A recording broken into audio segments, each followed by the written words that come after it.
நம்ம துபாயில 24 hours mall யார் இல்லைன்னு சொன்னா வாங்க நான் காட்டுறேன்.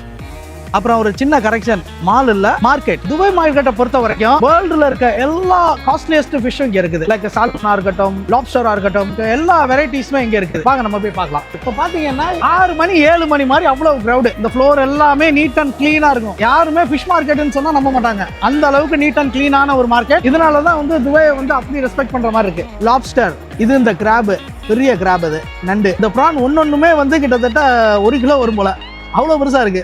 சிப்பி, சங்கு, இது எல்லாமே இருக்கு. 10-15 கிலோ வரும்னு நினைக்கிறேன். 15 கிலோ ஃபிஷ் இது. நம்ம ஊர் கட்டா. இது வந்து அரபிக் ஃபிஷ் ஹமூர். இப்போ நம்ம ஊர்ல வந்து கலவான்னு சொல்லுவோம் அந்த மீன். இது அரபிக்காரவங்களுக்கு ரொம்ப பிடிச்ச ஃபிஷ். இது ஷார்க்கு, பயங்கர ஸ்ட்ராங் பல்லு. இது வந்து பாறை. இது வந்து ரெட் ஸ்னாப்பர். இதுவுமே நல்ல டேஸ்டியான ஃபிஷ். எல்லா இடத்துலயுமே இது வந்து ரெண்டா தான் கிரில் பண்ணி சாப்பிட்ற மாதிரி இருக்கும். எங்க அரபிக் ரெஸ்டாரண்ட் போனாலும் இதான் கிரில் பண்ணுவாங்க. இந்த லாப்ஸ்டர் வந்து 120 திரம்ஸ் ஒரு பீஸ். அப்புறம் இது நம்ம ஊர் மீன் சல்ல. இந்த ஃபிஷ் இல்லாம உயிரோட தான் எனக்கு வேணும் அப்படின்னு சொன்னாலும் உயிரோடவும் இருக்கு.